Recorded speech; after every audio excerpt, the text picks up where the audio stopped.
কিভাবে হলো এটা? তুমি কি বিল কন্টিনিউ করনি আমি যাওয়ার পর? লিয়া কিছুই বলল না, মাথা নিচু করে রইল। উদয় বলল, তোমার বয়স কম, এই বয়সে মা হতে গেলে লাইফ রিস্কে পড়ে যাবে। এই বাচ্চা আমরা রাখবো না, তোমাকে অ্যাবর্শন করতে হবে। লিয়া রাজি হয় না। উদয় রেগে গিয়ে হাতের কাছে যা পাচ্ছে সব ছুঁড়ে ফেলে দিচ্ছে, জিনিসপত্র ভাঙচুর করতে থাকে। হেলেন ছুটে ঘরে এসে দেখে ঘরে লঙ্কা কাণ্ড, ছেলে রেগে আগুন, চোখ মুখ লাল হয়ে আছে। ঘটনা শুনে হেলেন বলল, এসব কি কথা উদয়? বাচ্চা নষ্ট করবি, এগুলো অনেক গুনাহের কাজ। আর অনেক সময় দেখা যায় অ্যাবর্শনের পর পরবর্তীতে আর বাচ্চা হয় না। লিয়ার শাশুড়ির কথায় আরো জোর পেল। সে কিছুতেই রাজি হয়নি এই পাপ কাজ করতে, তাই এর অ্যাবর্শন করানো হলো না। লিয়া ভাবছে নিজের কথা। আমার আর কলেজে পড়ার স্বপ্ন পূরণ হলো না। তুলে নেওয়ার 2 মাস পর পেটে এলো আমার আর উদয়ের বাচ্চা। অল্প বয়সে বাচ্চা হতে খুব অসুস্থ হয়ে পড়লাম। সারাদিন শুধু বমি আর বমি, পানিটুকু মুখে দিতে পারছিলাম না। খাবার খাওয়া শুধু স্বপ্নের মতো, মরার মতো পড়ে থাকতাম। এক কাঁধ থেকে আর এক কাঁধে হতে পারতাম না। নাকের সামনে মাছি এলেও তাড়ানোর ক্ষমতা ছিল না, এতটাই দুর্বল হয়ে পড়েছিলাম। আমাকে হসপিটালে ভর্তি করা হলো। বমি করতে করতে শরীর বেশ পানি শূন্যতা হয়ে পড়েছে। স্যালাইনের পর স্যালাইন দিয়ে যাচ্ছে, বমি বন্ধ হচ্ছে না। বমি করতে করতে শেষ অবধি গলা দিয়ে বমির সাথে রক্ত আসে। কোমরে ইঞ্জেকশন পুশ করে বমি বন্ধ করে। ইঞ্জেকশনের অ্যাকশন শেষ হয়ে গেলে আবার বমি শুরু হয়। এইভাবেই কাটে কিছুদিন। বাসায় যদি থাকি 7 দিন, তবে হসপিটালে থাকি 10 দিন। বাসায় নিলেই আবার অসুস্থতা বেড়ে যায়। হসপিটালে থাকলেও শুধু স্যালাইনের উপর থাকতে হয়, কোনো খাওয়া দাওয়া করতে পারি না। ওই সময়টাতে স্যালাইনের পাশাপাশি আমার খাবার ছিল শুধু আলু বোখরা আর কিসমিস, তাও খুব সামান্য। হয়তো একটা আলু বোখরা মুখে নিয়ে সারাদিন পার হয়ে যেত। হসপিটালের দিনগুলিতে আম্মু আমার কাছে থাকতো সারাদিন, আর রাতে থাকতো উদয়। মাঝে মধ্যে শাশুড়ি মা এসে আম্মুকে সঙ্গ দিয়ে যেত। দিনের পর দিন স্যালাইন চলার ফলে হাত ফুলে উঠত। আবার নতুন করে অন্য জায়গায় ক্যানোলা সেট করে স্যালাইন দিত। সাথে চলতো আরো অনেক রকমের ওষুধ। মুখে খেতে পারতাম না, তাই ইনজেক্ট আকারে সব ওষুধ স্যালাইনের সাথে দিয়ে দিত। চোখে ঘুম ছিল না মোটেও। ডক্টর বললেন, পেশেন্টের বয়স কম, তারপর প্রেগনেন্সিতে কিছু জটিল সমস্যা দেখা দিয়েছে। বাচ্চাটাকে অ্যাবর্শন করাতে হবে। অ্যাবর্শন না করলে অদূর ভবিষ্যতে মা বাচ্চা কাউকে বাঁচানো যাবে না হয়তো। এখন আপনারা ডিসিশন দেন কি করবেন। আম্মু আমাকে বুঝালো, উদয় বুঝলো, কিন্তু আমি কিছুতেই রাজি হলাম না। আমি এখন আমাদের বাসায় থাকি। হসপিটালে ভর্তি হলে সেখানেই পড়ে থাকি, আর রিলিজ দিলে আম্মুর বাসায় থাকি। উদয়ের বাসায় যাওয়া হয় না অসুস্থতার কারণে। বাচ্চাটা পেটে আসার পর থেকেই ওর জন্য বুকের ভিতর কেমন একটা যেন মায়া ফিল করতাম। নিজেকে পরিপূর্ণ মনে হতো। ও আমার দুনিয়া, ও আমার জান। ওকে নিয়ে আমি খুব ভালো থাকবো। ওকে কিছুতেই আমার থেকে আলাদা করব না। প্রয়োজনে মরে যাব, তবুও অ্যাবর্ট করব না কোনো কিছুতেই। হসপিটালে থাকাকালীন একদিন রাতের বেলা চোখে হালকা একটু তন্দ্রার মতো এসেছে। পায়ের পাতার উপর পানির ফোঁটার অনুভব করলাম। চোখ খুলে তাকিয়ে দেখি উদয় আমার পায়ের উপর ঝুঁকে আছে। পা সরিয়ে নিয়ে ওকে কাছে ডাকলাম। এমনিতে কাউকে সামনে আসতে দেই না, কারো গায়ের গন্ধ সহ্য হয় না। কোনো গন্ধ নাকে এলেই বমি হয়ে যায়। নাক মুখ মোটা করে ওড়না পেঁচিয়ে উদয়কে কাছে ডাকলাম।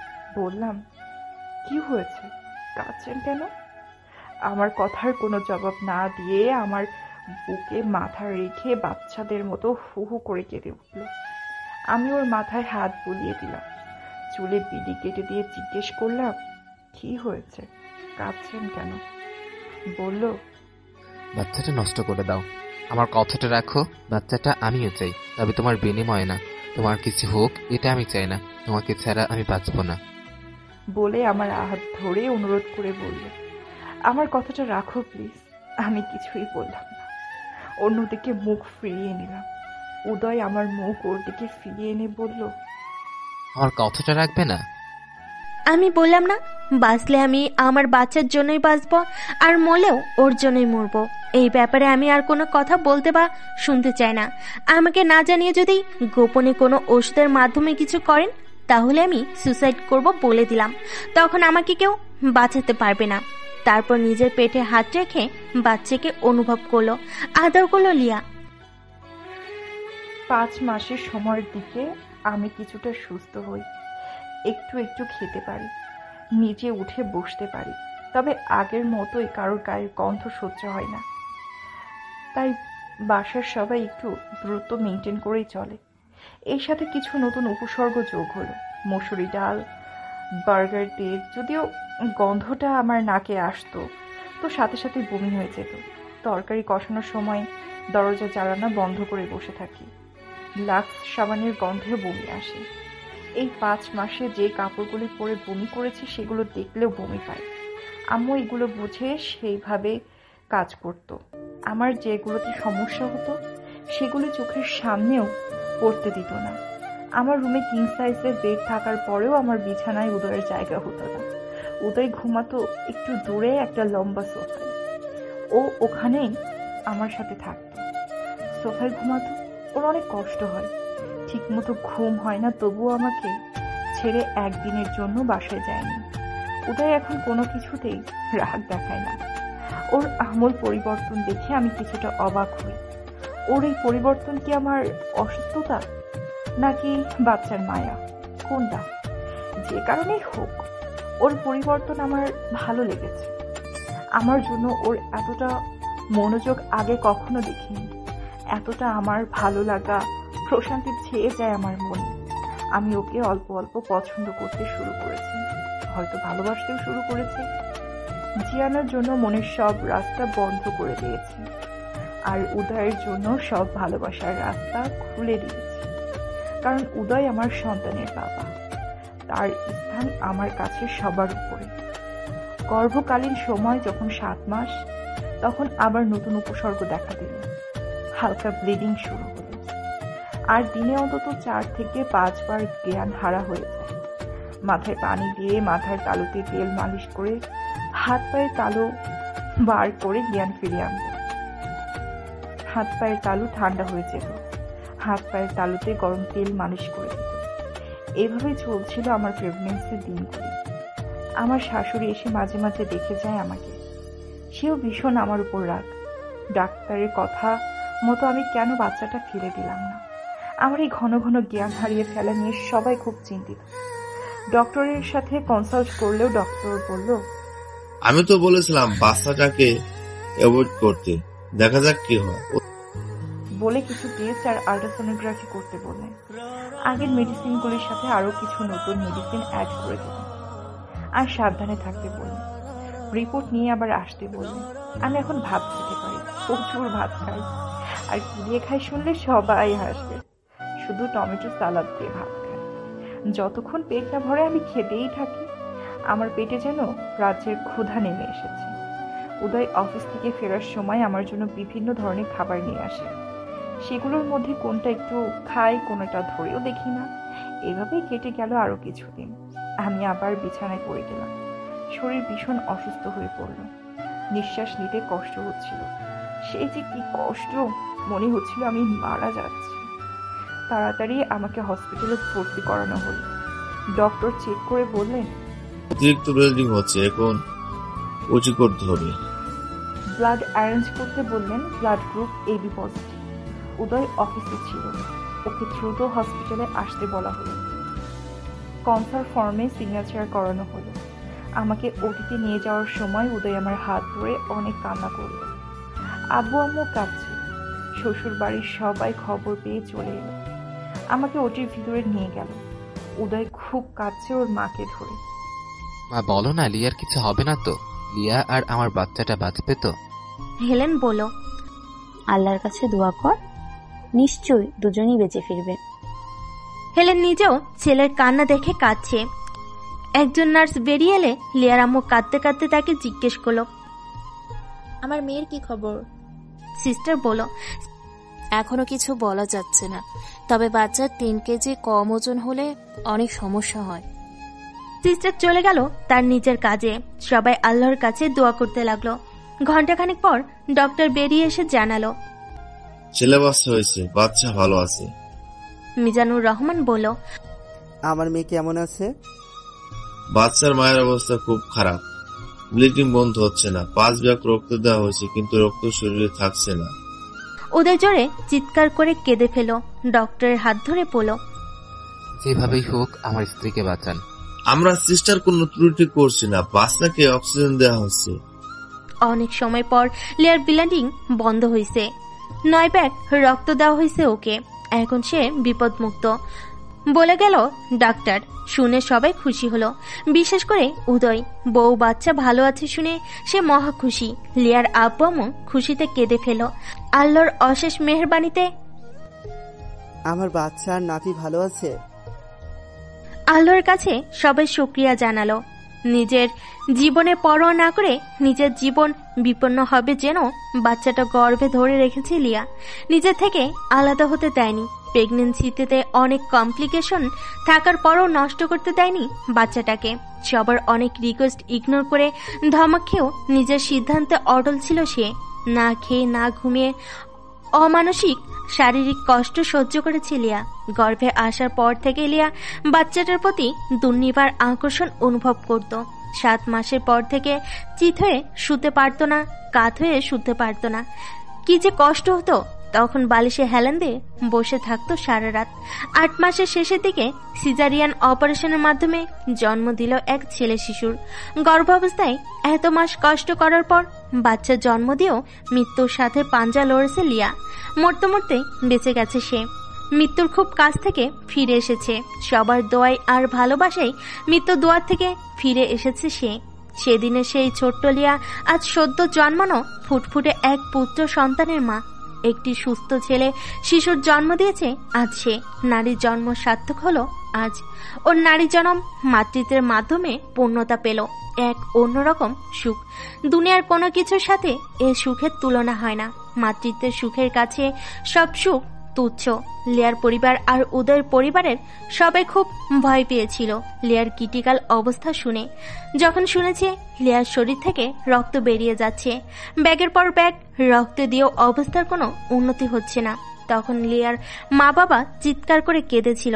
নিজেদেরকে দায়ী করেছিল কেন তারা এত অল্প বয়সে মেয়েকে বিয়ে দিয়েছিল।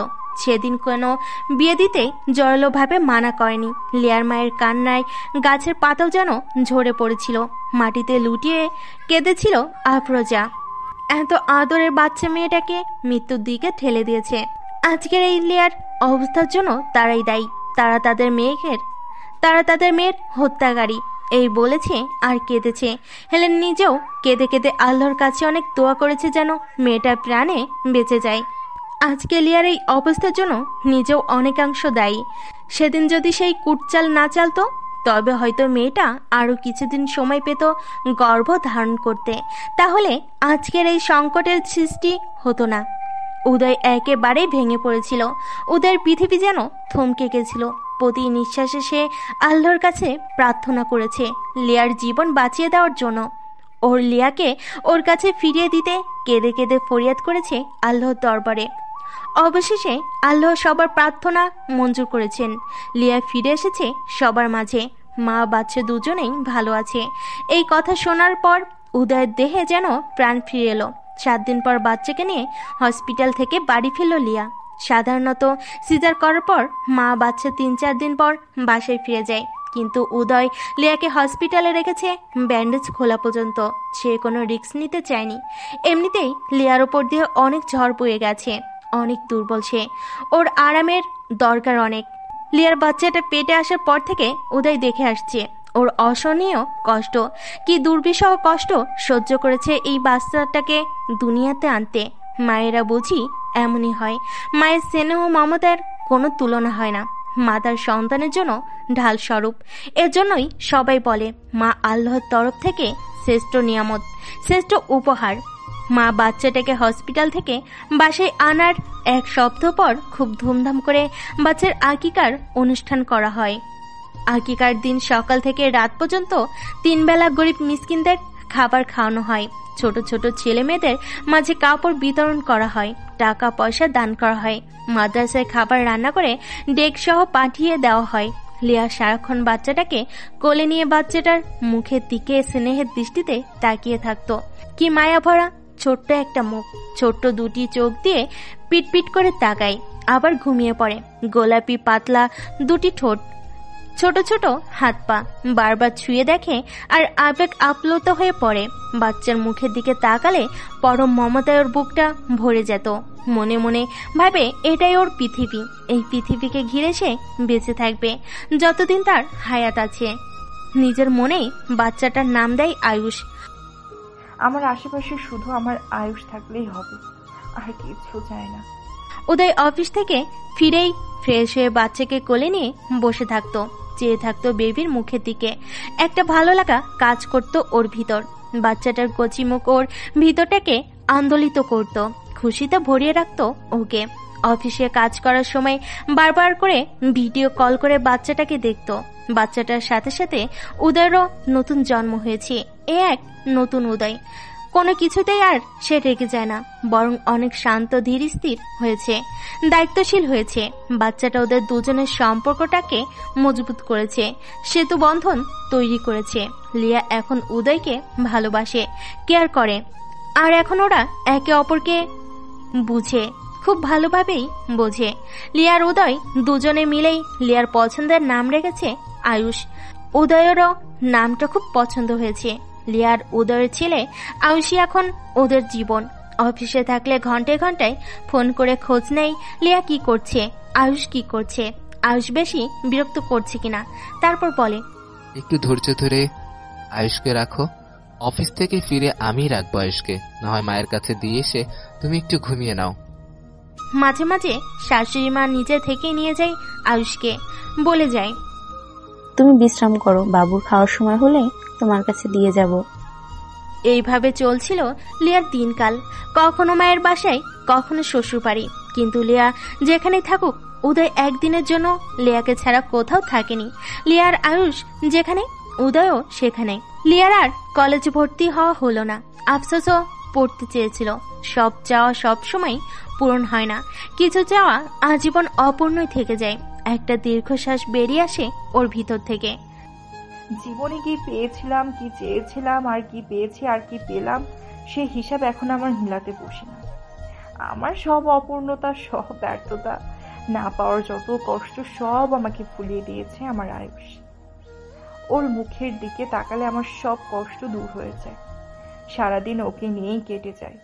সারা বেলা আর অন্য কিছু ভাবার সময় করি। আমি এখন একজন পরিপূর্ণ মানুষ, একজন নারী, একজন মা। কোনো হতাশা নেই জীবনে। লিয়ার স্কুল লাইফের কোনো বান্ধবীর সাথে আর কোনো যোগাযোগ নেই। ওর বিয়ের পর একমাত্র নাফিসা ছাড়া আর কেউ যোগাযোগ রাখেনি। নাফিসার সাথে ফোনে কথা হয় মাঝে মাঝে। আপুর বাসে গেলে ফোন করে আসার জন্য ডাকলে সুযোগ পেলে এসে দেখা করে যায়। অনেক গল্প করে ওর মন ভালো করে দিয়ে যায়। নাফিসা পড়াশোনা করছে, সে লালমাটিয়া মহিলা কলেজে পড়ে, সেকেন্ড ইয়ারে পড়ছে এখন। একটা মেয়ে যখন স্কুল লাইফে বিয়ে হয়ে যায়, তখন সে সবকিছু থেকে ছিটকে পড়ে, আলাদা হয়ে যায়, হারিয়ে ফেলে জীবনের ছন্দ। কোনোভাবেই আর সে পিছনে ফিরে যেতে পারে না। আগের প্রিয় বান্ধবীরাও কেউই আর এখন খুব একটা মিশতে চায় না বিবাহিত বলে। তখন আর বান্ধবী ভাবে না, ভাবে মহিলা। মেয়ে থেকে এক লাফে হয়ে যায় মহিলা। ম্যারিড মেয়েদের সাথে আনম্যারিড মেয়েরা সহজ হতে পারে না। তখন অবিবাহিত বান্ধবীরা ওদের দেখলে মুখ টিপে হাসে, টিপ্পনি কেটে কথা বলে, সবাই চলে যায় অনেক দূরে। দুই একজন ছাড়া ম্যারিড মেয়েদের জীবন হয়ে ওঠে দুর্বিষহ। লিয়ার বেলায়ও তাই হয়েছে। নাফিসা লিয়ার সম্পর্কে সব জানে, তাই ও লিয়াকে বোঝে, লিয়ার কষ্টগুলো কিছুটা হলেও ফিল করে। আমার সারাটা দিন আয়ুষকে নিয়ে হেসে খেলেই পার হয়ে যায়। উদয়ের জন্য অপেক্ষা করে থাকি, ওর ভালো লাগে ওর জন্য অপেক্ষা করে থাকতে। মানুষটা নিজেকে আমূল পরিবর্তন করে নিয়েছে। আগের উদয় হারিয়ে গেছে, নতুন উদয়ের জন্ম হয়েছে। এই উদয় এখন প্রতিদিন লিয়ার জন্য কিছু না কিছু হাতে করে নিয়ে আসে। উদয় নিয়ে আসা জিনিসটা খাবার জাতীয় কিছু হলেও, আমার পছন্দ না হলেও খুশি হয়ে খাই। আর যদি নিয়ে আসা জিনিসটা অন্য কিছু হয় তাহলে পরম যত্নে রেখে দেই। কোনো কিছু নিয়েই উদয় এখন জেদ করে না। লিয়ার পছন্দ মতো নিজেকে ঢেলে সাজিয়েছে। রিমি আপুর বিয়ে ঠিক হয়ে গেছে, কিছুদিনের মধ্যেই বিয়ে। রিমি আপু অনেক সাপোর্ট ছিল আমার জীবনে। এমন ননদ পাওয়া সত্যি ভাগ্যের ব্যাপার। আমার কষ্টের সময়গুলিতে আমাকে নিজের বোনের মতো আগলে রাখত। কান্না করতেও একটা বিশ্বস্ত কাঁধ চাই। রিমি আপু ছিল আমার সেই বিশ্বস্ত কাঁধ, যার কাঁধে মাথা রেখে কাঁদলে সান্ত্বনা পেতাম। জীবন থেকে অনেক তিক্ত অভিজ্ঞতা হয়েছে আমার। খুব ভালো করে একটু খেয়াল করলে দেখা যায় জীবন আমাদের প্রতি পদক্ষেপে অনেক কিছু শিখিয়ে দিয়েছে। আমরা সেগুলো বুঝি না বা বুঝতে চাই না। যেমন শ্বশুর বাড়ি, শ্বশুরের ছেলে জন্য বউ আনবে অল্প বয়সে মেয়ে দেখে, আর নিজের মেয়েকে বিয়ে দেওয়ার সময় বলবে মেয়ে এখনো ছোট, বিয়ের বয়স হয়নি। আমার ননদ আমার থেকে 2 বছরের বড়, এখন তার বিয়ে ঠিক হয়েছে। অথচ আমার জন্য সেই সময় বিয়ের প্রস্তাব না গেলে আমার বিয়েটা তখন হতো না। আমার জীবনটা হতো অন্যরকম। আমার বান্ধবীদের মতো আমিও কলেজে পড়তাম। বিয়ের পর আমার শ্বশুর শাশুড়ি আমাকে পড়ানোর ব্যাপারে কোনো উদ্যোগ নেয়নি, অথচ তারা বিয়ের সময় কথা দিয়েছিল আমাকে পড়ার সুযোগ দিবে। উদয়ও কথা দিয়েছিল, কিন্তু কেউই কথা রাখেনি। এসব ভাবলে বুক চিরে একটা দীর্ঘশ্বাস বেরিয়ে আসে। দেখতে দেখতে 2 বছর পেরিয়ে গেল। অনেক হাসি, কান্না, মান, অভিমানের মধ্যে দিয়ে পার করলাম দিনগুলো। এদিকে জিয়ান ভ্যাকেশনে দেশে এসেছে। লিয়া নিজ থেকে ফোন করবে বলেছিল, কিন্তু কোনোদিনও একটা ফোন করেনি। তাই সে আর থাকতে না পেরে অস্থির হয়ে দেশে এসেছে। না হলে এই ভ্যাকেশনেও দেশে আসতো না। লিয়ার নাম্বারে ফোন দিয়ে যাচ্ছে, অ্যাভেলেবল না বলছে বারবার। কানাডা থাকতেই ফেসবুকে লগ ইন করে দেখেছে বারবার, কিন্তু আইডি ডিঅ্যাক্টিভ করা, আইডি বন্ধ। হন্যা হয়ে জিয়ান লিয়াকে খুঁজছে, কোনোভাবেই লিয়ার সাথে যোগাযোগ করতে পারছে না। অস্থির হয়ে উঠেছে জিয়ান। 2 বছর পর জিয়ান দেশে ফিরে এসেছে। সেমিস্টার ফাইনালের পর ছোট্ট একটা ভ্যাকেশনে, মাত্র 12 দিনের ছুটি। 13 নম্বর দিন ক্লাস অ্যাটেন্ড করতে হবে। জিয়ান নিজেও যে কল করবে সেই রাস্তাও বন্ধ। লিয়ার ফেসবুক অ্যাকাউন্ট আর ওর ফোন নাম্বার ছাড়া সে আর কিছুই জানে না। অন্য কোনো পরিস্থিতি, কারো ফোন নাম্বারও জানে না সে, যার মাধ্যমে লিয়া পর্যন্ত পৌঁছাতে পারবে। দেশে ফিরে এসে হন্য হয়ে লিয়ার খোঁজ করছে। নট অ্যাভেলেবল বলছে, বারবার কল দিয়ে যাচ্ছে, পাচ্ছে না। ও এখন পাগল প্রায়। কিভাবে আমি লিয়া পর্যন্ত পৌঁছাবো? বাসা তো চিনি, সেখানে যাওয়া কিছুতেই ঠিক হবে না। লিয়া একবার বলেছিল কোনোভাবেই যেন ওদের সম্পর্কের কথা কেউ না জানে, জানলে ওর সমস্যা হবে, পড়াশোনা বন্ধ হয়ে যাবে, না হয় বিয়ে দিয়ে দেবে। এই বয়সে ওদের বাসার আশেপাশেও যায়নি। আমার কথা ভুলে যদি লিয়ার কোনো সমস্যা হয়, ওর কোনো সমস্যা হতে দেওয়া যাবে না। আর আমি সেটা চাইও না। শুধু একটু খোঁজ চাই আমার প্রিয় হরিণী। আমি যে ওর হিরোর বিহর আর নিতে পারছি না। দেশের বাইরে ছিলাম তখন না হয় যোগাযোগ বিচ্ছিন্ন ছিল, কিন্তু এখন দেশে এসে কাছে থেকেও ওর কোনো খোঁজ পাচ্ছি না। এই কষ্ট আমি কোনোভাবে নিতে পারছি না। লিয়া এখন কলেজে পড়ে ভেবে সেই সকাল থেকে রাস্তার মোড়ে দাঁড়িয়ে থাকে। এই পথ ধরেই তো যাতায়াত করতো আগে, এখন হয়তো এই পথ দিয়ে যাবে। পরপর 3 দিন সারাদিন দাঁড়িয়ে থেকেও লিয়ার দেখা পেল না, এমনকি কোনো খোঁজও পেল না। জিয়ান দিশেহারা হয়ে গেছে, ভাবছে কিভাবে লিয়ার দেখা পাবে। সিদ্ধান্ত নিল নাফিসার বাসায় যাবে। নাফিসার কাছ থেকে কোনো খবর না পেলে এবার সে সরাসরি লিয়াদের বাসায় যাবে। যা হবার হবে, পরে দেখা যাবে। জিয়ান দেশে ফিরে আসার পর থেকেই খুব অশান্তভাবে দিন পার করছে। বাসায় 3 বেলা ঠিকমতো খাবারও খায় না, ঠিকমতো কথাও বলে না, কেমন যেন মনমরা হয়ে থাকে। এটা ওর বাবা মা খেয়াল করেছে। কি হয়েছে তাদের ছেলে, কিছুই ভেবে পাচ্ছে না। জিয়ানের মা সুমাইয়া ছেলেকে মন খারাপের কারণ জিজ্ঞাসা করে কোনো সদুত্তর পায়নি। কানাডায় কারোর সাথে কোনো সমস্যা হয়েছে কিনা বা দেশে কারোর সাথে কোনো গন্ডগোল হয়েছে কিনা জিজ্ঞেস করে যাচ্ছে। জিয়ান বলেছে কারোর সাথে কিছু হয়নি, এমনি ওর মনটা ভালো না। একমাত্র ছেলের এমন মনমরা ভাব দেখে তাদেরও ভালো লাগছে না। পরদিন খুব সকালে নাফিসার বাসার সামনে দাঁড়িয়ে রইল অনেক সময় ধরে। নাফিসারও দেখা নেই। 11টার দিকে নাফিসা বাসা থেকে বেরিয়ে এলো। নাফিসা আজ কলেজে যায়নি, এক বান্ধবীর বাসায় যাবে নোটস কালেক্ট করতে, তাই সে বেরিয়েছে। জিয়ানকে বাসার সামনে দাঁড়িয়ে থাকতে দেখে একটু হকচকিয়ে গেল নাফিসা। মনে মনে ভাবলো, এই লোক এখানে কেন? নিশ্চয়ই লিয়ার খোঁজে এসেছে। ওর কথা জিজ্ঞেস করলে কি জবাব দিব?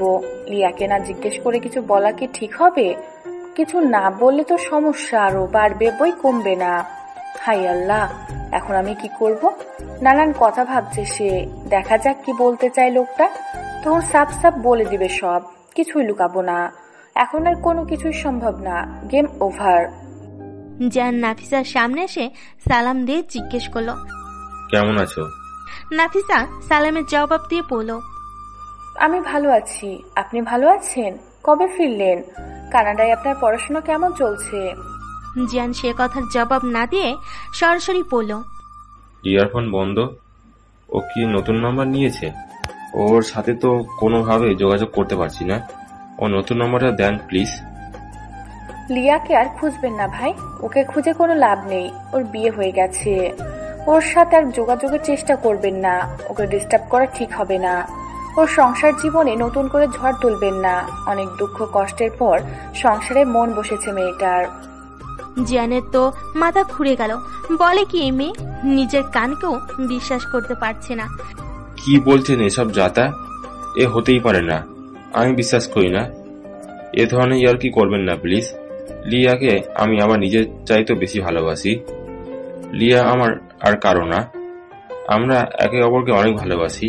আমরা দুজন এক কথায় ওয়াদা করেছি। নাফিসা বলল, আমি সবই জানি ভাই। এখানে লিয়ার কিছুই করার ছিল না। ও ছিল সম্পূর্ণ অসহায়। ওর দাদুর জেদের কাছে জিম্মি হয়েছিল ওর আব্বু আম্মু। ওকে জোর করে বিয়ে দেওয়া হয়েছে। পাত্রপক্ষ যেদিন দেখতে এসেছে সেদিনই ওর বিয়ে হয়ে গেছে। আর বিয়েটা হয়েছে আপনি কানাডা যাওয়ার 2 মাস পর। লিয়া আপনার কথা ভেবে আপনাকে ভালোবাসে বলে আপনার কথা দিয়েছিল বলে সুইসাইড করতেও গিয়েছিল। জীবনের মায়া ছেড়ে দিয়েছিল। বেঁচে ফেরার কোনো কথাই ছিল না। জমে মানুষের টানাটানি শুরু হয়ে গেছিল। অনেক চেষ্টার পর জীবন ফিরে পেয়েছে লিয়া। লিয়া সত্যি আপনাকে অনেক ভালোবাসতো। ওর বিয়ের খবরে আপনার মন ভেঙে যেত, আপনি কষ্ট পেতেন, তাই সে চেপে গেছে সব। আপনার পড়াশোনার ক্ষতি হবে ভেবেই আপনাকে কিছুই বলেনি। সে একাই সব দুঃখ কষ্টের মুখোমুখি হয়েছে। তাই বলছি আপনি ফিরে যান, লিয়াকে ভুলে যান, ওকে শান্তিতে থাকতে দেন। লিয়ার ফোন নাম্বারটা দেন প্লিজ, আমি একবার ওর সাথে কথা বলতে চাই। নাম্বার দিয়ে আর কি হবে? আপনি ওকে কল করবেন না প্লিজ। ও অনেক কষ্টে নিজেকে সামলে নিয়েছে। ওকে আর নতুন করে কষ্টে ফেলবেন না। ওকে কষ্ট দেওয়া একদম ঠিক হবে না। তাহলে এবার আর বাঁচবে না লিয়া। মনের মৃত্যু তো আগেই হয়েছে, এবার প্রাণটাও খাঁচা ছেড়ে চলে যাবে। ওকে কোনো কষ্ট দেবো না। ওকে কি কষ্ট দিয়ে আমি ভালো থাকবো? শুধু একবার কথা বলতে হবে ওর সাথে। কথা বলা খুব জরুরি, না হলে আমি নিজেও বাঁচবো না। জিয়ান ঝরঝর করে কেঁদে ফেলল। নাম্বার দিতে চাইছিল না নাফিসা। জিয়ানের কান্না দেখে ওর নিজেরও খারাপ লাগছে। একজন ছেলে মানুষের কান্না দেখাটাও কঠিন। খুব রিকোয়েস্ট করে জিয়ান হাত জোর করে অনুনয় বিনয় করে নাম্বারটা নিল নাফিসার কাছ থেকে। জিয়ান বাসায় ফিরে রুমে দরজা বন্ধ করে অনেকক্ষণ কাঁদল। সে সত্যি অনেক ভালোবেসেছিল লিয়াকে। কত স্বপ্ন বুনেছিল ওকে ঘিরে। এইভাবে ওকে হারিয়ে ফেলবে কল্পনাও করেনি সে। বুকের ভিতরটা খুব ফাঁকা ফাঁকা লাগছে, হু হু করছে অন্তরটা। লিয়া ওর জীবন থেকে হারিয়ে গেছে, এটা মানতে খুব কষ্ট হচ্ছে। যথারীতি উদয় আর ওর বাবা অফিসে চলে গেছে। বাসায় অন্য সবাই দুপুরে খাবার খেয়ে যে যার ঘরে গিয়ে দরজা বন্ধ করে ভাত ঘুম দিয়েছে। লিয়া আয়ুষকে পায়ে নিয়ে দোল দিয়ে ঘুম পাড়াচ্ছে। দুলতে দুলতে একটু পর আয়ুষ ঘুমিয়ে পড়ল। আয়ুষকে ঠিক মতো শুয়ে দিয়ে লিয়া একটা বই চোখের সামনে মেলে ধরল। এমন সময় ওর মোবাইল ফোনটা বেজে ওঠে। জিয়ান লিয়াকে ফোন দিল। ওপাশ থেকে লিয়া ফোন রিসিভ করলো। কেমন আছো লিয়া? আমার বাগিনী, আমার হয়নি। বলার অধিকার তো অনেক আগেই থেকে কেড়ে নিয়েছো। লিয়া জিয়ানের গলার আওয়াজ শুনে হতভম্ব হয়ে গেল। শোয়া থেকে ধর্মড়িয়ে উঠে বসে। এতদিন পর জিয়ানের গলার আওয়াজ শুনে স্তম্ভিত হয়ে গেল। কতদিন শুনিনি এই মন করা আওয়াজ। বুকের ভিতর তোলপাড় শুরু হয়েছে, বুক ধরপড় করছে খুব, বুক ভেঙে কান্না পাচ্ছে। লিয়ার দু চোখ বেয়ে গড়িয়ে পড়ছে পানির ধারা। অনেকক্ষণ সে কিছুই বলতে পারল না, গলা দিয়ে কোনো শব্দ বের হলো না। কথার সব ফিরে গেছে, যেন সব ভাষা হারিয়ে গেছে। জিয়ান বলল, চুপ করে আছো কেন? কথা বলো। নিশ্চয়ই খুব ভালো আছো। এখন তো তোমার ভালো থাকাই দিন। কেমন করে পারলে তুমি? আমাদের ভালোবাসার দিনগুলি কি করে ভুলে গেলে? সে প্রথম দেখার দিন, সেই শেষ দেখার দিন, ফোনে করা আমাদের ওয়াদা মনে আছে তোমার? সেদিনে কান্না দেখে ভেবেছিলাম তুমি আমাকে ছাড়া বাঁচবে না, অথচ তুমি দিব্যি সংসার করে যাচ্ছ, এক সন্তানের মা হয়েছ। জানো, তোমাকে আমি একদম ভুলিনি। তোমার কথা আমার খুব মনে পড়ে। আমাদের একসাথে কাটানো সময়গুলো খুব অল্প দিন ছিল, তবু সেই দিনগুলো ছিল আমার ভালো থাকার অনুপ্রেরণা। জিয়ানের কথা শুনে লিয়া অযোধ্যায় কাঁদতে থাকলো। কান্না ছাড়া আর কি বা করতে পারে সে? জিয়ান বলল, কথা বলছো না কেন? কিছু তো বলো। না হয় এক জুড়ি মিথ্যা আশ্বাস দাও, আবার কিছু মিথ্যা প্রমিস করো। লিয়া অনেক কিছু বলতে চাইল, কিন্তু পরে নিজেকে কন্ট্রোল করে নিল। কেমন আছেন জিয়া? হয়তো ভালোই আছেন, আর ভালো থাকবেন এটাই সবসময় চেয়েছি। আমি ভালো নেই, ভালো থাকার অভিনয় করে যাচ্ছি প্রতিনিয়ত। আপনাকে ছাড়া আমি কি ভালো থাকতে পারি? জানি আমার এই কথা আপনার কাছে অর্থহীন মনেই হবে। আমার ভালো থাকা আর না থাকায় আপনার কিছুই আসে যায় না। আপনি আমার এই কথা বলার অধিকার আমি হারিয়ে ফেলেছি। অনেকদিন আপনার সাথে আমার কথা হয় না, দেখাও হয় না, কিন্তু সব সময় আপনার কথা মনে হয়। ভুলে থাকতে চাই, খুব চাই, কিন্তু পারি কই। ভুলতে চাইলে আরো বেশি করে মনে পড়ে। আপনার কথা ভেবে আমার খুব কষ্ট হয়। আপনার সাথে কাটানোর সময়গুলো যদিও খুব অল্প, তবুও সেগুলি আমার মনকে অস্থির করে, ভীষণ কাঁদায়। কারোর সামনে কাঁদতেও পারি না। হাজারো কান্না বুকের মাঝে দাফন করেছে। পুরনো স্মৃতিগুলো মনে পড়লে, আপনার সাথে কথা বলতে না পারলে ছটফট করতাম, রেগে যেতাম। আর এখন বছরের পর বছর কথা হয় না, খুব কষ্ট হয়, তবুও থাকতে হয়। মনকে বুঝিয়ে নিয়েছি, মানিয়ে নিয়েছি। আমি আপনাকে যে কষ্ট দিয়েছি তা নিতান্তই অনিচ্ছা সত্ত্বে। তারপরে বলবো, আমাকে অভিশাপ দেন, ক্ষমা করবেন না কোনোদিনও আমায়। আমার অপরাধের ক্ষমা হয় না। আপনাকে কষ্ট দেওয়ার জন্য আমার শাস্তি হওয়া দরকার, কঠিন শাস্তি আমার প্রাপ্য। জিয়ান বলল, আমার কি মনে হয় জানো? আমার মনে হয় তুমি কখনো আমাকে ভালোই বাসোনি, কিন্তু আমি তোমাকে অন্ধের মতো ভালোবেসে গেছি সব সময়। তোমার ভালোবাসে আমি ছিলাম অন্ধ। আচ্ছা, তোমার হাজবেন্ড কি তোমাকে আমার চাইতে বেশি ভালোবাসে? তুমিও কি তাকে খুব ভালোবাসো? জানো, তোমাকে খুব দেখতে ইচ্ছা করে। অনেকদিন, অনেক মাস, 2 বছরের বেশি দেখি না তোমায়। একবার দেখা করবে আমার সাথে? খুব দেখতে ইচ্ছা করে, মনকে কিছুতেই মানাতে পারছি না। তা হয় না জিয়া, একটু বোঝার চেষ্টা করেন। আমি এখন অন্য কারোর বাড়ির বউ, অন্য কারোর স্ত্রী, কারোর মা। আমি কি এখন এসব অস্বীকার করতে পারি? বেঁধে দেওয়া একটা গণ্ডির মধ্যে যে আমার বাস করতে হয়। আমার দুর্ভাগ্যের কারণে আমি এখন অন্য কারোর। তুমি আমারই আছো ভেবে আমি তোমার জন্য কত কিছু কারণা থেকে নিয়ে এসেছি। কি করবো এগুলো এখন? আপনার কোনো কিছুতেই আমার আর কোনো অধিকার নেই। আমার আর আপনার দূরত্ব এখন যোজন যোজন দূর। এই দূরত্ব কখন মিটবে না, কখনো মিটবে না। আমাদের রাস্তা এখন আলাদা, সমান্তরাল রেল লাইনের মতো, যেটা কখনোই মিলিত হবে না। জিয়ান বলল, আমি যেমন কষ্ট পাচ্ছি, তুমিও যেন সেই কষ্ট কোনোদিন না পাও। আমি চাই না তুমি আমার জন্য নীরবে কাঁদো। মন থেকে চাই তুমি ভালো থাকো, বেঁচে থাকো। আমার ভালোবাসা আর যদি আমার কাছে ফিরতে চাও, সেই সুযোগও আমি তোমায় দিব, কারণ আমি যে তোমায় খুব ভালোবাসি। লিয়া বলল, আপনি হয়তো ভেবেছেন আমি আপনাকে ভুলে গেছি, কিন্তু বিশ্বাস করেন, সারাদিনে যতগুলো নিঃশ্বাস নেই ততবারই আপনার কথা মনে পড়ে, বারবার আপনার কথা মনে পড়ে। আমি তো পাথর না যে আমার কষ্ট হয় না, আমারও কষ্ট হয়, শুধু চিৎকার করে কাঁদতে পারি না। বহু কষ্টে নিজেকে সামলে সংসারে মন বসিয়েছি। আমার বাচ্চাটাই এখন আমার দুনিয়া। পৃথিবীতে অন্যকে কষ্ট দিয়ে খুব কম মানুষই সুখী হতে পারে। আপনি যদি ভেবে থাকেন আপনাকে কষ্ট দিয়ে আমি সুখে আছি, তবে আপনি ভুল ভাবছেন। আমি ছিলাম বড় বেশি হেল্পলেস, চরম অসহায়, কিছুই করার ছিল না আমার। কতই বা বয়স তখন, সিদ্ধান্ত নেওয়ার সাহস হয়নি তখন। শুধু সময়ের ব্যবধানে হয়ে চলেছে এক বিশাল শূন্যতা আর অসীম হাহাকার। এখন আর সময় নেই শুধরে নেবার। জিয়ান বলল, আমি তোমার অন্তরে কতটা জায়গা করতে পেরেছি তা জানি না, কিন্তু তোমায় আমি আমার পুরো সত্তা জুড়ে রেখেছি। তুমি আমার ভালোবাসাকে বিশ্বাস করো কিনা আমি জানি না, তবে আমি পুরোপুরি বিশ্বাস করি তোমাকে। সবটুকু দিয়ে তোমাকে ভালোবাসি। তুমি আমাকে যতই কষ্ট দাও, আমি তোমাকে ভালোবাসবো আজীবন। যতদিন বেঁচে থাকবো ততদিন শুধু তোমাকে আপন করে জানবো। তুমি চলে আসো আমার কাছে, তুমি আমার, শুধু আমার আর কারণ না। লিয়া বলল, আমি এখন বিবাহিতা, একজনের স্ত্রী। এ কথা ভুলে যাচ্ছেন কেন? তার উপর এখন এক সন্তানের মা।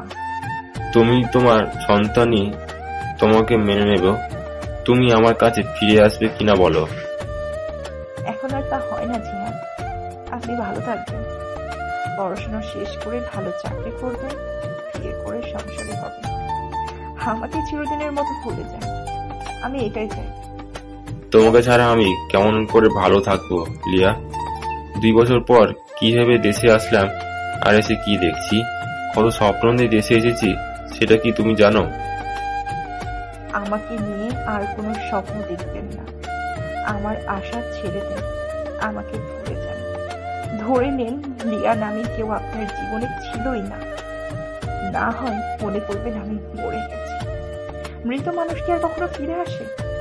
শেষবারের মতো একটু অনুরোধ করি, আমাকে আর কখনো ফোন করবেন না। আপনি ফোন করলে আমি নিজেকে সামলাতে পারবো না। আপনার কাছে ছুটে চলে যেতে মন চাইবে, আপনাকে কাছে পেতে মন চাইবে। তখন লোকে আমাকে চরিত্রহীনা বলবে, কলঙ্কিনী বলবে, আর সেই কলঙ্কের ছায়া আমার সন্তানের গায়ে পড়বে, যা আমি চাই না। ভালো স্ত্রী হতে পারিনি, কিন্তু ভালো মা তো হতে চাই। আমার সুখের জন্য আমার বাচ্চার ভবিষ্যৎ নষ্ট করতে পারি না। ভালো থাকবেন জিয়ান, সুখে থাকবেন, শান্তিতে থাকবেন। দূরে থেকেই জানবো আপনি ভালো আছেন, আর আপনার ভালো থাকাতেই আমি ভালো থাকবো। ফোনের ওপাশ থেকে জিয়ান খুব জোর জোর কাঁদছে। কাঁদতে কাঁদতে ওর হেঁকছে উঠেছে। লিয়া সেটা স্পষ্ট শুনতে পাচ্ছে। জিয়ানের হৃদয় ভাঙা কান্নার আওয়াজ লিয়ার দুনিয়ায় প্রকম্পিত হচ্ছে। কোনো পুরুষ এমন ভাবে তখনই কাঁদে যখন তার সব হারিয়ে যায়। লিয়া বুঝে নিল, ওর এই কান্নায় আমার জীবনে অভিশাপ বয়ে আনবে, অন্ধকার নিয়ে আসবে, সব লন্ড ভন্ড হয়ে যাবে, সব শেষ হয়ে যাবে। আমি কোনো কিছুর জন্য দায়ী না হলেও ওর সমস্ত কষ্টের কারণ আমি। ওকে সান্ত্বনা দেওয়ার কোনো ভাষা আমার জানা নেই। আমিও যে একই ব্যথার ব্যথি। জিয়ান ফোনের লাইন না কেটে ফোন হাতে ধরে রেখেই অনেক কাঁদছিল। যে কান্নার সাথে ভেসে যাচ্ছিল ওর সমস্ত আশা, আকাঙ্ক্ষা, ভালোবাসা। কেমন করে বাঁচবে সে লিয়াকে ছাড়া? লিয়া ওর জীবনে নেই, এই কথাটা সে কিছুতেই ভাবতে পারে না। লিয়া যে ওর ধ্যান জ্ঞান, স্বপ্ন, একমাত্র ভালোবাসা। চোখের সামনে দেখতে পেল ওর স্বপ্নগুলি কিভাবে ভেঙে খান খান হয়ে গেল। মুহূর্তেই হৃদয় ভেঙে চূর্ণ বিচূর্ণ হয়ে গেল। কত আশা, কত স্বপ্ন নিয়ে দেশে ফিরেছিল। লিয়ার সাথে অনেকগুলি সুন্দর সময় কাটাবে, হাতে হাত রেখে বসে খুব গল্প করবে। লিয়ার প্রচুর ছবি তুলে নিয়ে যাবে সাথে করে, স্মৃতি হিসাবে, যেন সেই ছবিগুলো দেখে ওর সময়গুলো ভালো কাটে, একাকিত্ব ঘুচে যায়, ক্লান্তি দূর হয়ে যায়। ভালোবাসা সবসময় স্পর্শ দিয়ে হয় না, কখনো কখনো অনুভূতিটাই ভালোবাসাকে জোরালো করে তোলে। তেমনই ছিল ওদের ভালোবাসা। এই কথাগুলি মনে হতেই বুকের ভিতরটা কেমন জানি খালি খালি লাগছে।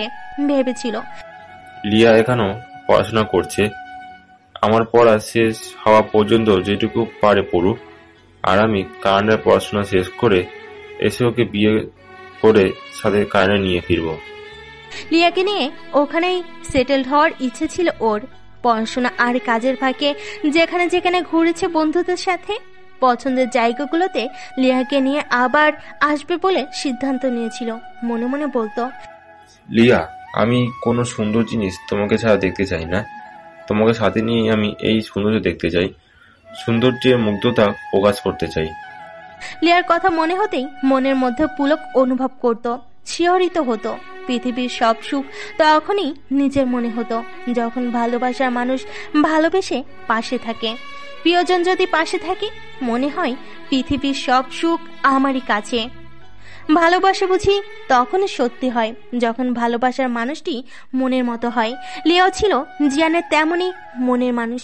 কাছে আর কথাগুলি ভাবছে, সত্যি কি লিয়া ওর জীবন থেকে হারিয়ে গেল, নাকি ও কোনো দুঃস্বপ্ন দেখছে। ঘুম থেকে জেগে উঠলেই সব ঠিক হয়ে যাবে। ফোনের এ পাশে লিয়াও কেঁদে চলেছে, এই কান্নার যেন শেষ নেই। কেন এমন হলো আমার জীবন? আমার জন্য কেন আরেকজন কষ্ট পাবে? কেন সে আমার জন্য হৃদয় ভাঙা কান্না কাঁদবে? আমি তো হৃদয় ভাঙিনি, এখানে কোনোভাবেই আমি দোষী না, তবু শাস্তিটা আমি পেলাম। আর আমার জন্য শাস্তি পেল আরও একজন। জিয়ান শুধু একাই আমাকে ভালোবাসেনি, আমিও জিয়ানকে খুব ভালোবাসি। আমার অপরাগতা, আমার অক্ষমতার কথা বিশ্বাস না করেও ও আমাকে ভুল বুঝল। বুকের ভিতর যখন কষ্টের ঝড় ওঠে, কান্নার ঢেউ খেলে যায়, তখন সেটা আল্লাহ ছাড়া কেউ দেখে না। দুজনের কেউই ফোন কাটেনি। দুজনেই দুজনের কান্নার আওয়াজ শুনে যাচ্ছে, যেন একে অপরের কষ্টগুলো ভাগ করে নিচ্ছে। ভালোবাসা ভাগ করে নেওয়া যায়, কিন্তু কষ্ট ভাগ করে নেওয়া যায় না। কষ্ট যে শুধু নিজেকেই ভোগ করতে হয়, এর থেকে পরিত্রাণ নেই। লিয়া জিয়ানের কান্না সহ্য করতে পারছে না। ও বুঝতে পারছে ওর কান্নাই আমার জীবনে ধস নামবে। অভিশাপ হবে আমার জীবন। ওর চোখের পানি আমাকে ক্ষমা করবে না। আমার সব লন্ড ভন্ড হয়ে যাবে। এই ধ্বংস ঠেকানো আমার পক্ষে অসম্ভব। ফোন কেটে দিয়ে আয়ুষকে কোলে তুলে বুকে জড়িয়ে ধরে কাঁদতে কাঁদতে সারা হলো লিয়া। উদয় অফিস থেকে ফিরল, গায়ে খুব জ্বর নিয়ে, প্রচন্ড মাথা ব্যথা, পেট ব্যথা, বমি হয়েছে কয়েকবার। উদয়ের এই অবস্থা দেখে লিয়া শাশুড়িকে ডেকে আনলো। ডক্টরকে কল করে আনা হলো। থার্মোমিটার দিয়ে জ্বর মাপলো, দেখলো জ্বর 104-এর উপর। ওর পরনে অফিসে যাওয়া সকালের কাপড়। লিয়া কাপড় বদলে দিল। কাপড় বদলে দিয়ে মাথায় পানি ঢালতে শুরু করলো। মাথায় পানি ঢালা শেষ হলে শরীর স্পঞ্জ করে দিল। এদিকে জিয়ান 2 সপ্তাহের জন্য এসেছিল। 2 সপ্তাহ পর আবার নতুন সেমিস্টারে ক্লাস শুরু হবে। জিয়ান এসেছে আজ 5 দিন, কিন্তু জিয়ান 5 দিনেই কানাডা ফিরে যাওয়ার জন্য মন স্থির করলো। আর এখানে থাকবে না। থাকলেই লিয়ার কথা মনে হবে, ওর সাথে কথা বলতে মন চাইবে। ওর সাথে কথা বলা ঠিক হবে না। কথা বলেই মনটা লোভী হয়ে উঠতে পারে, তখন নিজেকে সামলাতে পারবে না, আর তাতে লিয়ার প্রবলেম হতে পারে। তার চেয়ে ভেস্কুভারে ফিরে যাওয়াই ভালো মনে করলো।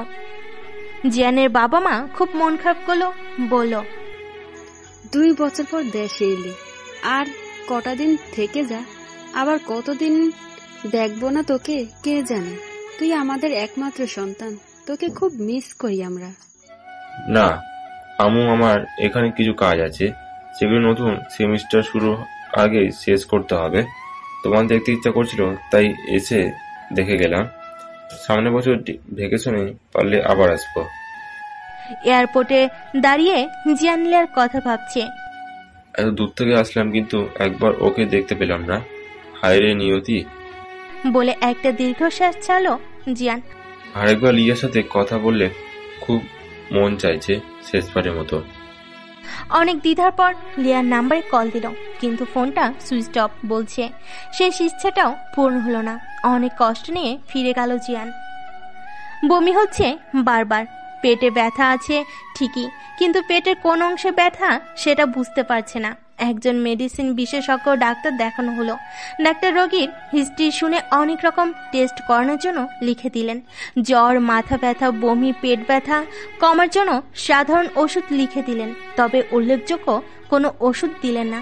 বলেন টেস্টের রিপোর্ট দেখে তারপর ট্রিটমেন্ট শুরু করবেন। জ্বর কিছুটা কমে আবার বেড়ে যায়, পেটে হালকা ব্যথা আছে, বারবার বমি হচ্ছে, তবে আগের চেয়ে কম। সবগুলি টেস্ট করানো হলো। টেস্টের রিপোর্ট পাওয়ার পর লিয়ার উচ্ছ্বাস উদয়কে নিয়ে ডক্টরের চেম্বারে গেল। আয়ুষকে ওর দাদির কাছে রেখে গেল। কাঁদছিল খুব, তবুও সাথে নেয়নি। রিমিকেও বলে এলো আয়ুষকে যেন একটু দেখে রাখে। ডক্টর রিপোর্ট দেখে একটু চিন্তিত হলেন। উদয়কে জিজ্ঞেস করলেন, আপনি কি ড্রিঙ্ক করেন? উদয় বলল, না, আমি কখনোই ড্রিঙ্ক করিনি। আপনার জন্ডিস হয়েছিল কবে? উদয় বলল, অনেক আগে একবার জন্ডিস হয়েছিল, তখন একটু জ্বর, মাথা ব্যথা, বমি হয়েছিল, কিন্তু আমার সিরিয়াস কিছু হয়নি। তখন ডাক্তারের পরামর্শ মতো কিছু টেস্ট করেছি, সাথে বিলুরবিন টেস্টও করিয়েছিলাম। ডক্টরের অ্যাডভাইস মতো ট্রিটমেন্ট করিয়েছি। কিছুদিন পর শরীর সুস্থ হয়ে গেছে। সুস্থ হওয়ার পর আবার বিলুরবিন টেস্ট করিয়েছি। রিপোর্টে দেখেছি বিলুরবিনের মাত্রা খুব কম। এতে বুঝে নিয়েছিলাম জন্ডিস সেরে গেছে। এরপর আর কখনো জন্ডিস হয়েছে বলে মনে পড়ে না। ডক্টর বলল, সেই সময়কার জন্ডিস সম্পূর্ণ ভালো হয়নি, আর সেটা আপনি বুঝতে পারেননি হয়তো। অনেক সময় টেস্টের রিপোর্টও ভুল আসে। এখানকার টেস্টের রিপোর্ট অনুযায়ী আপনার লিভারে সমস্যা আছে, আর সেই কারণে আপনার জ্বর আর বমি কমছে না। হেপাটাইটিস বি আর সি ভাইরাস আছে কিনা দেখতে টেস্ট লিখে দিলেন, আর এন্ডোস্কোপি করতে বললেন। আমার একটু চিন্তিত হয়ে ডক্টরকে জিজ্ঞেস করলাম, এই টেস্টগুলো কেন আর এন্ডোস্কোপি কেন? আপনি কি আমার হাজবেন্ডের অসুখের কোনো খারাপ ইঙ্গিত করছেন? ডক্টর বলল, কিছুই না, তবে যদি হেপাটাইটিস বি অথবা সি ভাইরাস আক্রান্ত হয়ে থাকে সেক্ষেত্রে ট্রিটমেন্ট কিছু পরিবর্তন আনতে হবে। বি আর সি ভাইরাস অ্যাটাক করলে লিভার খুব দ্রুত নষ্ট হয়ে যায়, আর এন্ডোস্কোপি করতে হবে আলসার আছে কিনা দেখার জন্য। টেস্ট করিয়ে রিপোর্ট নিয়ে আবার ডক্টরের চেম্বারে গেলাম। এর আগে এন্ডোস্কোপি করানো হলো। ডক্টর নিজের হাতে উদয়ের এন্ডোস্কোপি করলেন। ডক্টর রিপোর্ট দেখে বলেন, পেশেন্টের হেপাটাইটিস বি সি কোনো ভাইরাস নেই। এন্ডোস্কোপি রিপোর্টও ভালো। কিছু মেডিসিন আর কিছু অ্যাডভাইস দিয়ে দিলেন। ডক্টর উদয়কে শর্ট ছাড়া দুধ, কুসুম বাদে ডিমের সাদা অংশ, মাছ খেতে বললেন। যে কোনো ফল, খাসি বা গরুর মাংস আর তেলে ভাজা খাবার একদমই নিষেধ করে দিলেন। আর বললেন যে সব খাবারে গ্যাস হয় সেগুলি এড়িয়ে চলবে। ব্যাস, তাহলেই হবে। কোনো টেনশন করবেন না, আপনার তেমন কিছু হয়নি। যেটুকু সমস্যা আছে সেটুকু সেরে যাবে যদি একটু নিয়ম মেনে চলেন। কিছুদিনের মধ্যে উদয় সুস্থ হয়ে গেল। আল্লাহর কাছে লাখো কোটি শুকরিয়া জানালাম। রাতে ঘুমাতে গেল উদয়, বলল, তুমি খুব ঘাবড়ে গিয়েছিলে তাই না? ভেবেছিলে আমি এবার বুঝছি আর বাঁচব না। বাজে কথা কেন বলেন? ভালোবাসি তো। এসব কথা শুনলে খারাপ লাগে না? তবে মিথ্যা বলবো না, সত্যি আমি খুব ভয় পেয়ে গেছিলাম। কিছুতেই আমি আপনাকে হারাতে চাই না।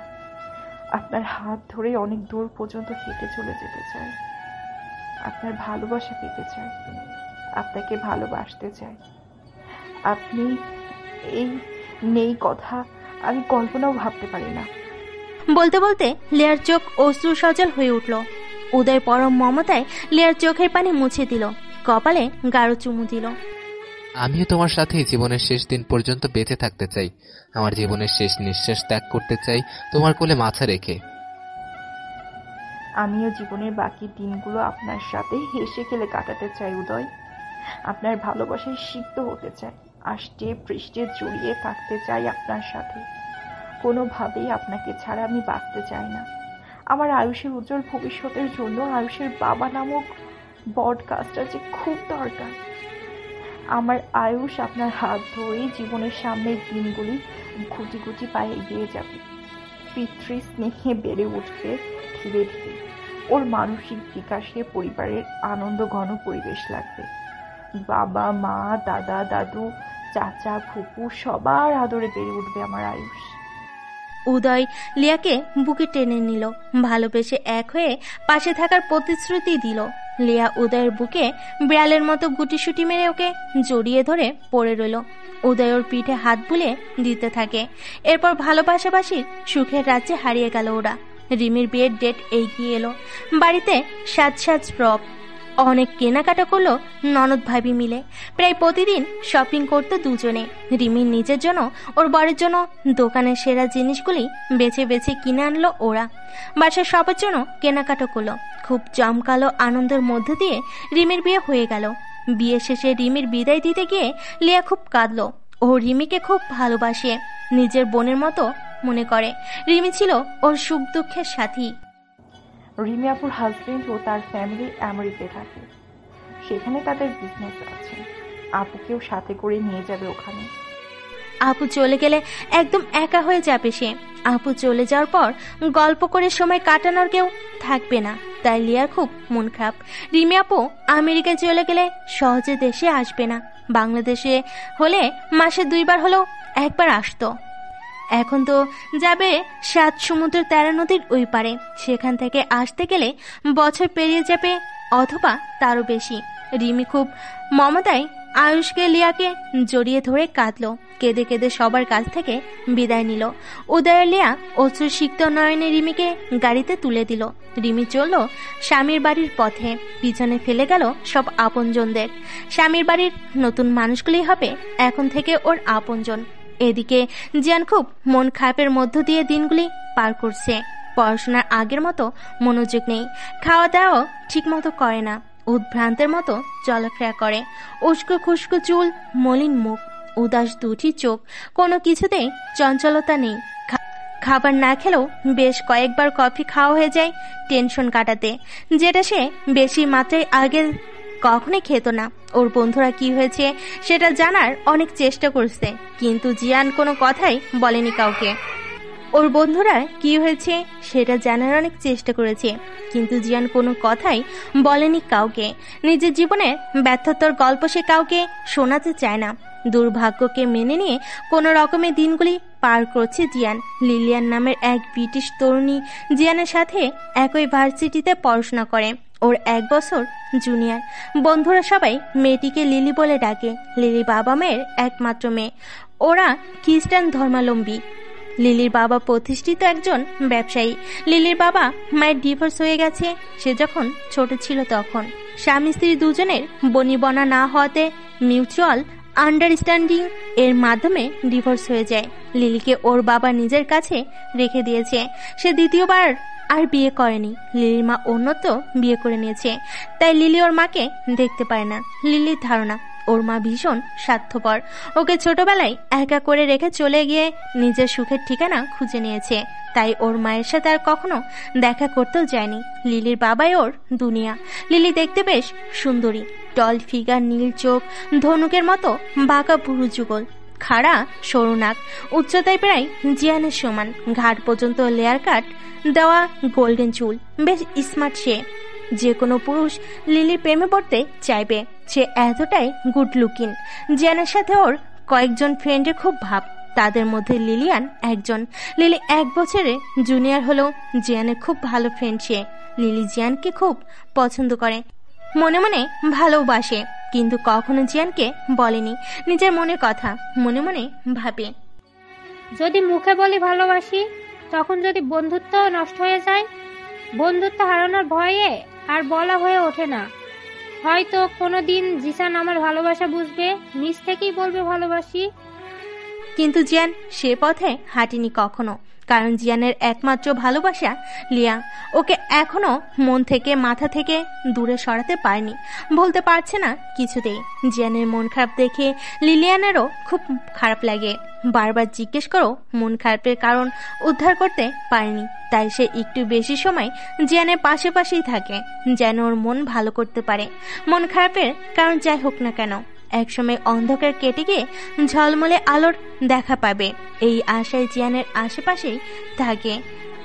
লিলিয়ান জিয়ানের জন্য প্রতিদিন কোনো না কোনো খাবার রান্না করে নিয়ে আসে, ওকে খাওয়ানোর চেষ্টা করে, কিন্তু জিয়ানের খাওয়ার দিকে কোনো মনোযোগ নেই। ও যেন তিলে তিলে নিজেকে শেষ করে দিতে চাইছে। জিয়ানের বন্ধুরা পড়াশোনা আর কাজের ফাঁকে সবসময় জিয়ানকে আগলে রাখে, ওকে সময় দেয়, ওর প্রতি বিশেষ খেয়াল রাখে। আর রাখবেই না কেন, জিয়ান ছেলেটাই যে সবার মনের মতো, সে বন্ধুদের হাসি আনন্দে মাতিয়ে রাখে, সবার কষ্টে বা মন খারাপের সময় পাশেই থাকে। কারোর টাকার সমস্যা হলে টাকা দিয়ে হেল্প করে, সে বন্ধুদের সব রকম হেল্প করে, শুধু রান্না করা ছাড়া। কারণ জিয়ান রান্নার কাজটা একেবারেই পারে না। ইউটিউব দেখে মাঝে মাঝে ট্রাই করে, কিন্তু সেটা কেন জানি খাওয়ার যোগ্য হয় না। তাই বন্ধুরা ওর রান্না নিয়ে অনেক হাসি ঠাট্টা করে। উইকেন্ড হলে সবাই প্ল্যান করে জিয়ানের মন ভালো করতে ওকে নিয়ে ঘুরতে যায়। হঠাৎ করেই স্নোফল শুরু হয়, এতে জিয়ানরা খুব বিপাকে পড়ে যায়। ঘুরতে এসে একই মুসিবত এমন হবে কে জানতো। কোথায় ভাবলাম ঘুরে ফিরে এলে মন চাঙ্গা হবে, সেখানে চরম বিরক্তিতে ছেয়ে গেল। মেজাজ খারাপ লাগছে, রাগে গা জ্বালা করছে। এত ঠান্ডায় পা এগুতে পারছে না কেউই। শরীরে মোটা ওভারকোট, হ্যান্ড গ্লাভস, পায়ে বুট জুতো থাকার পরও কনকনে ঠান্ডায় দাঁতে দাঁত বাড়ি খাচ্ছে। আশেপাশে কোনো ঘর বাড়ি দেখা যাচ্ছে না। ওরা একটু একটু করে হেঁটে যাচ্ছে, চারিদিকে দৃষ্টি ফিরিয়ে দেখছে কোথাও কোনো আশ্রয়স্থল দেখা যায় কিনা। ওরা ওদের ভার্সিটি এরিয়ার বাইরে শহর ছেড়ে অনেক দূর চলে এসেছে। ভেবেছিল সারাদিন ঘোরাঘুরি করে সন্ধ্যায় ফিরে যাবে। ছেলেগুলি শীতের তীব্রতা সহ্য করতে পারলেও মেয়েরা পারছে না মোটেও। মেয়েরা ঠান্ডায় জমে গেছে যেন। গ্রুপে 3 জন মেয়ে আর 5 জন ছেলে, এই 8 জন একসাথে ঘুরতে বেরিয়েছে। ওদের সাথে হ্যান্ডব্যাগ আর ছাতা ছাড়া আর কিছুই নেই। সাথে কিছু থাকলে হাঁটতে আরো কষ্ট হতো। অনেকটা পথ হাঁটার পর ওরা একটা কটেজ দেখতে পেল। সবার মাঝে প্রাণের সঞ্চার হলো, সবাই যেন একটু স্বস্তি ফিরে পেল। কটেজে ঢোকার মেন দরজায় তালা লাগানো দেখলো। এখন উপায় কি করবে ভাবছে। একটু আশার আলো দেখেছিল, সেটাও নিভু নিভু প্রায়। ওরা কটেজের পিছন দিকে জানালার একটা গ্লাস ভেঙে কটেজে ঢুকে পড়ল। কটেজটা বেশ পরিচ্ছন্ন, দেখে বোঝা যায় এখানে কোনো ভদ্র ফ্যামিলি বাস করে। ওরা ফায়ার প্লেসে আগুন জ্বেলে মেয়েদের আগুনের সামনে বসতে দিল, গায়ে একটু তাপ সঞ্চয় করতে। লিলি, জেনি, ফুলোরা আগুনের তাপ নিয়ে 2 হাতে তালু ঘষে ঘষে গলায় কানে ছোঁয়। এটা দেখে ছেলেরা হেসে ফেলে। তোমরা এত দুর্বল কেন? এইটুকু শীতেই জমে গেছে। যদি এই কটেজটা না পেতাম তাহলে তোমরা তো ঠান্ডায় মরে যেতে। জিয়ান বলল, ওদের এসব কথা বলে লাভ কি? আমারও একই অবস্থা, আমিও ভীষণ শীত কাতর। আমি তো তোমাদের সাথেই আসতে চাইনি, খামোখাই একটা ঝামেলা হয়ে গেল। এখান থেকে কখন বের হতে পারবো কে জানে। তুষারপাতও আরো বেড়ে গেল তো, এখন গেলে বের হতে পারবো না, তখন সমস্যা শেষ থাকবে না। কটেজের মালিক এসে পুলিশ ডেকে ঝামেলা করবে, না হয় বের করে দিবে। তখন কি হবে? কোথায় যাব? আমাদের সাথে 3টা মেয়েও আছে। অচেনা জায়গা, বিপদ কোথায় ওত পেতে আছে কে জানে। মেয়েগুলোকে সে পৌঁছে দিতে পারলেই নিশ্চিন্ত হতে পারবো। লিলি জিয়ানের দিকে অপলক দৃষ্টিতে তাকিয়ে রইল। এই ছেলেটা এত ভালো কেন? ওর চিন্তাধারা অনেক উন্নত, মেয়েদের খুব সম্মান করে, মেয়েদের সেফটির কথা খুব ভাবে। আর যেখানে নিজেদের জীবনের সংকট, সেখানেও সে আমাদের নিয়ে ভাবছে। ইন্ডিয়ান ফ্রেন্ড গৌতম বলল, কটেজের মালিক যখন আসবে তখনকারটা তখন দেখা যাবে। আমরা তো ইচ্ছে করে আসিনি, বিপদে পড়েই আশ্রয় নিয়েছি। আমরা কোনো চোর ডাকাত নই, আমরা নামি দামি একটা ভার্সিটির স্টুডেন্ট। আমাদের কাছে ভার্সিটির কার্ড আছে, সেটা দেখলে আর কিছু বলবে না। স্টিভ বলল, এই অবস্থায় একটু কফি হলে বেশ হতো, শরীরে চাঙ্গা ভাব চলে আসতো। জিয়ান বলল, কফিকে তারপর বলবি সামান্য কিছু খেতে পারলে ভালো হতো, তারপর বলবি খেয়েছি যখন, এখন একটু ঘুমিয়ে নি। জিয়ানের কথা শুনে সবাই হো হো করে হেসে ফেল। আর স্মিথ বলল, মন্দ বলিসনি, খাবারের চেয়ে ব্ল্যাঙ্কেট মুড়িয়ে একটা ঘুম খুব দরকার। হেঁটে হেঁটে টায়ার্ড হয়ে গেছি। স্টিভ বলল, যা ওই ঘরে গিয়ে ঘুমিয়ে পড়, ঘুম ভাঙলে কাল পরশু চলে আসিস। এই কথা শুনে আবার সবাই হেসে ফেল। পিছনের দিকে যেই জানালার কাঁচ ভেঙে ওরা ভিতরে ঢুকেছিল সেখান দিয়ে হু হু করে ঠান্ডা বাতাস ঢুকছে। জিয়ান সেটা কোনোভাবে বন্ধ করলো একটা ড্রেসিং টেবিল টেনে দিয়ে। এখনো ঠান্ডা হওয়া আসছে, কিন্তু আগের মতো না। লিলি, ফ্লোরা, জেনি তিনজনে আগুনের সামনে থেকে উঠে গিয়ে ছেলেদের বলল, তোমরা এখানে বসো, যতই স্ট্রং হও না কেন, কোনোভাবে ঠান্ডা লেগে জ্বর আসলে কালকে আর ক্লাস করা লাগবে না, ব্ল্যাঙ্কেট মুড়ি দিয়ে বিছানায় কোকাতে হবে। মেয়েরা পুরো কটেজের এ মাথা থেকে ও মাথা ভালোভাবে দেখলো। তারপর গেল কিচেনে গিয়ে ক্যাবিনেট থেকে খুঁজে খুঁজে কফি, চিনি, দুধ বের করে কফি বানাতে লাগলো ফ্লোরা। লিলি ফ্রিজ খুলে কিছু সবজি পেল, ডিম পেল। কিচেন ক্যাবিনেটে স্প্যাগেটি দেখেছে আগেই, সেগুলো নিয়ে স্প্যাগেটি রান্না করলো। জেনি কাপ, প্লেট, চামচ রেডি করলো খাবার আর কফি পরিবেশন করতে। একসাথে সবাই একটু একটু করে স্প্যাগেটি খেয়ে গরম কফিতে চুমুক দিল। সারাদিনের ক্লান্তি যেন দূর হয়ে গেল। এটা কাপ প্লেট ধুয়ে জায়গা মতো রেখে দিল। তারপর সবাই বসে গল্প করতে লাগলো। জিয়ানের বন্ধুরা আজকে বুঝে গেছে লিলি জিয়ানকে ভালোবাসে। জিয়ানের সাথে ঘেঁষে বসা, জিয়ানের দিকে মুগ্ধ নয়নে চেয়ে থাকা, কারো নজর এড়ায়নি, সামনাসামনি কেউ কিছু বলেনি। পরে জিয়ানকে জিজ্ঞেস করবে ভেবে চুপ করে রইল। স্টিভের ভালো লাগেনি ব্যাপারটা। স্টিভ লিলিকে পছন্দ করতে শুরু করেছে। সন্ধ্যার কিছু আগে তুষারপাত কিছুটা কমে এলে ওরা বেরিয়ে পড়ার সিদ্ধান্ত নিল। ফায়ার প্লেসের আগুন লিভিয়ে দিল, যা আওগাছালো করেছিল সব গুছিয়ে রাখলো। জিয়ান একটা চিরকুটে সরি লিখলো। খুব বিপদে পড়ে তাদের বাসায় বিনা অনুমতিতে জানালার গ্লাস ভেঙে প্রবেশের জন্য, তাদের ফ্রিজে রেখে যাওয়া খাবার খাওয়ার জন্য, সব কিছুর জন্য সরি লিখলো। চিরকুটির সাথে কিছু ডলারও সেন্টার টেবিলের ওপর একটা শোপিস দিয়ে চাপা দিয়ে রাখলো। স্মিথ বলল, ডলার না রাখলেও চলতো, আমরা তেমন কিছুই খাইনি। জিয়ান বলল, আমাদের ধর্মে অনুমতি না নিয়ে কিছু নেওয়ার ব্যাপারে নিষেধ আছে। কারোর কোনো জিনিস না জিজ্ঞেস করে নেওয়াকে চুরি করা বলে, আর চুরি করা মহাপাপ। আমি এখন ডলার না রেখে গেলে আমার বিবেক আমাকে ছাড়বে না, দর্শন করতেই থাকবে। তাই বিবেক দর্শন থেকে বাঁচার জন্য এক কাজটা করলাম। এবার চল বেরিয়ে পড়ি। আমরা সবাই খেয়েছি, তুই একা পেয়ে কি করবি? কেন? কোনো ব্যাপার না, চল বেরিয়ে পড়ি। যে পথে এসেছিল সেই পথেই বেরিয়ে গেল ওরা। এভাবে কেটে গেল কিছু মাস।